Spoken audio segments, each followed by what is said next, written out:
Olá a todos, mais um vídeo de leituras lidas e aqui eu trago a vocês Demolidor Diabo da Guarda, certo? Uma edição encadernada de 2009, a primeira republicação da história em formato americano no Brasil, que já havia saído antes em formatinho pela editora Abril. Essa edição da editora Panini com preço de capa de R$ 28,90, certo? E essa história aqui, minha gente, que foi lançada na virada do ano 2000 nos Estados Unidos, né? Aqui no começo de 2000 também. Foi a história que trouxe o Demolidor de volta aos holofotes da editora, né? Tava com vendas baixas, o gibi foi relançado, né, número 1, com um grande nome na capa, que é o famosinho entre os nerds, o diretor de cinema Kevin Smith, né, e ocasionalmente escritor de gibis, certo? Ele fez os filmes Clerks na época, tinha feito Ratos de Shopping e Dogma, que era coqueluche na galera. Aí juntou, né? Imagina um cara que viu Dogma, né? Nas poucas locadoras que ainda tinha, conseguiu pegar a fita, pirou com a história, pirou com as pirações do Kevin Smith, foi pro gibi, encontrou um gibi com o mesmo tema, né? Aí o cara em dó do cabeção, né? E a história do Kevin Smith é cheia de referências, né? A referências não digo, mas são pontos comuns. Como, por exemplo, o Mercenário vai aparecer na história, o Rei do Crime, certo? A Viúva Negra aparece na história, isso é muito legal. O Homem-Aranha também, isso é muito legal, né? É uma trama que envolve as bases católicas do Met, né? Que são sacudidas aí pela aparição de uma bebê que a mãe dela diz que é o Salvador, né? A reencarnação do Senhor, do Salvador, enquanto aparece esse velhinho batuta aqui dizendo que pode ser no nascimento do anticristo, né? E ele até diz que aqui o nascimento de alguns heróis pode ter alguma coisa mística, né? Pode ter alguma coisa envolvendo a organização dele que causou, né? Uma coisa que eu dou o braço a torcer para essa história do Kevin Smith é que ele consegue manter esse clima de mistério, esse clima místico, né? Religioso o tempo todo no gibi, né? Até o seu final, você acredita mesmo que o Pirraia, a Pirraia pode ser a encarnação do anticristo ou do Senhor, né? Depende da piração que Kevin Smith vai fazer, né? Aqui a gente tem a Karen Page que vai e volta da vida do Matt, eu acho isso meio ridículo, mas enfim. E ela volta dizendo que foi acometida de uma doença infecciosa que pode ter ou não contaminado o Matt, né? Para adicionar drama à história, certo?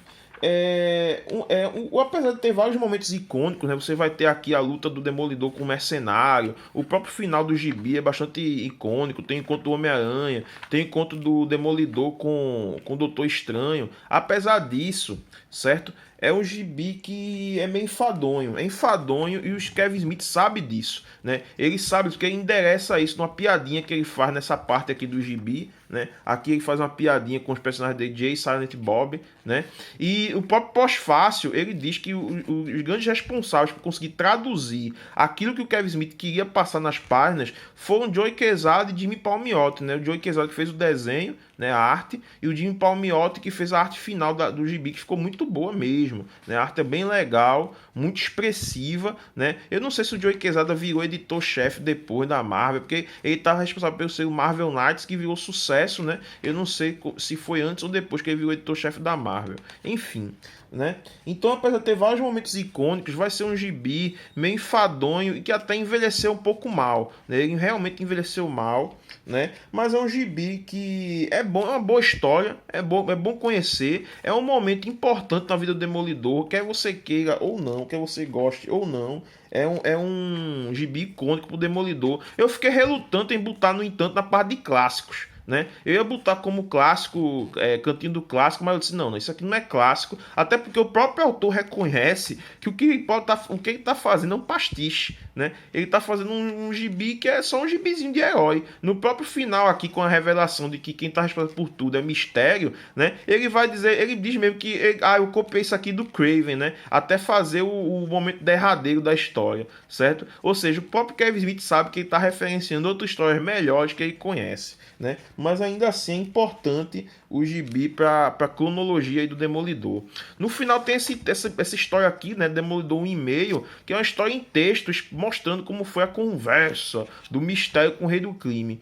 É assim, cara, o Kevin Smith, ele não conseguiu, ao meu ver, ele não conseguiu dar aquela voz ao Rei do Crime. O que é legal são essas páginas aqui, ó, onde John Romita Sr., essa aqui do J.J. Jones ficou ótima, né? Essa aqui não ficou muito boa, ficou uma merda, na verdade. Enfim, gibi que é icônico, quer você goste ou não, mas não é clássico. Na época ela saía nessas edições aqui, ó, Marvel 2000, Editor Abril. Eu não tenho o 1 e o 2, que começou a história no 1, porque eu comecei a comprar Marvel 2000 por causa do Thor, né? Só que aí eu comecei a ler, velho, e tem um trecho aqui que o Demolidor, ele insinua que a Viúva Negra é uma vagabunda, né? Eu disse, opa, pega aí, tem alguma coisa interessante aqui, certo? Aí eu comecei a ler e pirei, né? Porque realmente a história naquela época era uma coisa que se destacava. Pô, tinha Capitão América do Wade aqui, tinha Thor do Jurgens, tinha Vingadores do Kurt Busiek. Isso aqui, que época para se viver, hein? É isso. Concordam, discordam, diga o que acharam nos comentários, se inscrevam no canal, aperte as notificações. Obrigado a todos e saudações.